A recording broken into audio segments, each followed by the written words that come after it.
A Maria da tradição religiosa é um personagem enigmático. Assim como a Maria das Sagradas Escrituras, são personagens que às vezes se confundem um com o outro. Por quê? Porque as Sagradas Escrituras traz a mãe do Salvador do mundo, a mãe da natureza humana de Cristo, a mãe do corpo humano de Cristo, que foi gerado no ventre pela obra do Espírito Santo. Jesus Cristo foi o primogênito de Maria, o primeiro filho gerado por ela, sem a concepção, fruto do relacionamento dela com José. O fruto gerado ali foi obra do Espírito Santo. Depois de Jesus, vieram os seus irmãos, fruto do relacionamento de Maria com José. Nos 4 evangelhos, nos 3 evangelhos principalmente, nós vemos, e até no Evangelho de João, também em Atos, que é a última citação de Maria na Bíblia, nas Sagradas Escrituras, nós vemos falar sobre Maria, seus filhos e suas filhas. Esta é a personagem bíblica, que nasceu, cresceu e morreu. Teve pecado, precisava de um Salvador, não ressuscitou e foi assunto ao céu, e que gerou o Filho de Deus por natureza humana, da sua natureza humana, Jesus Cristo. A sua parte humana foi gerada no ventre de Maria e não a sua parte divina. A sua divindade é obra de Deus e não de nenhuma vontade humana. E esta personagem está nas Sagradas Escrituras. Mas uma determinada tradição religiosa, um magistério religioso, criou uma personagem parecida com essa.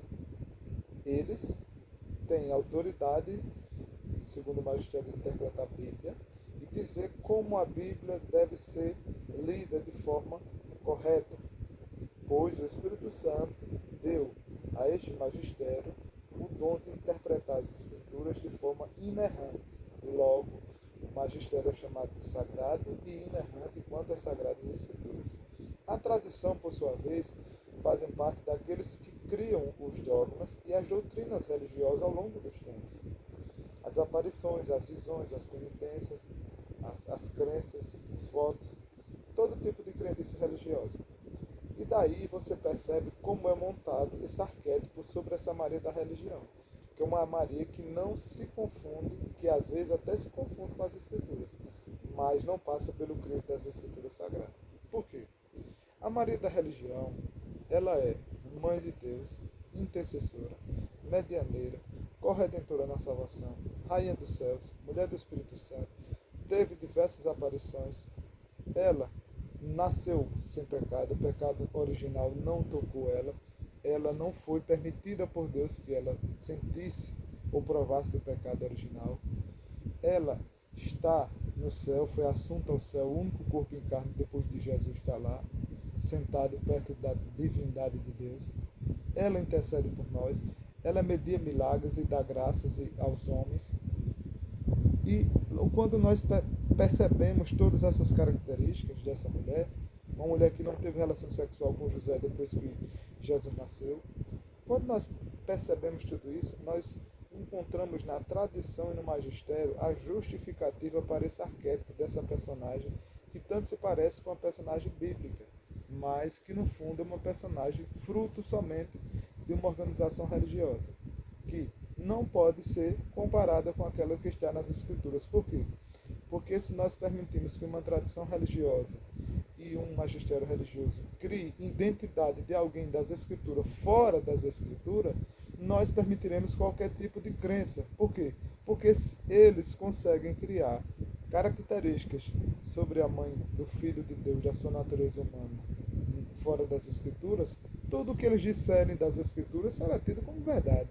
Assim é que essa tradição religiosa, com esse magistério religioso, eles conseguem colocar na mente dessas pessoas que eles têm autoridade, autonomia e têm a inspiração de Deus para interpretar as Escrituras e para criar dogmas e doutrinas religiosas.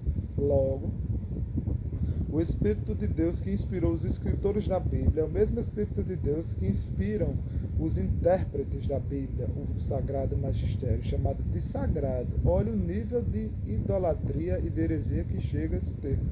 Sagrado Magistério. Por quê? Porque é um corpo de homens santos, que interpretam as Escrituras de forma inerrante. Eles não erram quando eles falam sobre as Escrituras. Tanto é que foi dado ao líder desse magistério, que é o Santo Papa, o Sumo Pontífice, a ponte entre o homem e Deus, o princípio da infalibilidade. Quando ele fala ex cátedra, quando ele fala sobre as Escrituras, ele não erra, ele não diz nada diferente do que está nas Escrituras. Logo, você vai ter que escolher entre a Maria das Escrituras e a Maria da tradição religiosa, do magistério e da organização religiosa que você faz parte. Se você escolhe a Maria das Escrituras, você vai ser rechaçado e criticado por essa religião, que vai dizer que você não é um religioso dessa religião, um cristão dessa religião convertido. Você é um herege, você é alguém que está de fora ou está escondido ali. Você é um lobo com pele de ovelha. E se você escolher a Maria da tradição religiosa do magistério, que foi criada como arquétipo dentro dessa organização religiosa, aí está tudo bem para você. Só que você vai estar dando a alguém a divindade que a Bíblia não deu e humanizando Deus para que essa divindade da natureza dessa Maria criada pela religião possa ter significado espiritual, milagreiro, milagroso, intercessor, mediador, medianeiro. Imagine uma mulher ser chamada numa religião de mulher do Espírito Santo. Aí você busca discutir e entender sobre o tema, pergunta os fundamentos.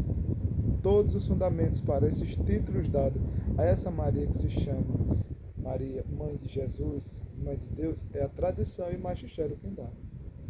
Todos os fundamentos.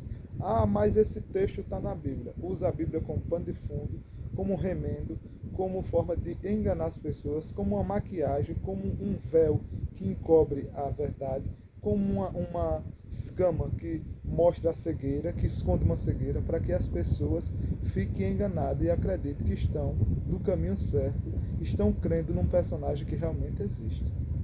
Quando nós lemos a primeira carta de Paulo a Timóteo, capítulo 4, versículo 1 em diante, ele diz: eis que nos últimos dias muitos abdicarão da fé e darão ouvidos a espíritos enganadores com doutrinas de demônios, dentre eles a abstinência de alimentos que Deus abençoou e a proibição do casamento. Daí você consegue entender. Quando você questiona, o que é que eles fazem? Eles santificam a tradição e o magistério e dão uma interpretação à Bíblia diferente do que o texto está dizendo, para que essa tradição religiosa e magistério não tenha um choque com as Escrituras. Não existe choque entre as Escrituras, a tradição e o magistério. Nós conseguimos unir. Por quê?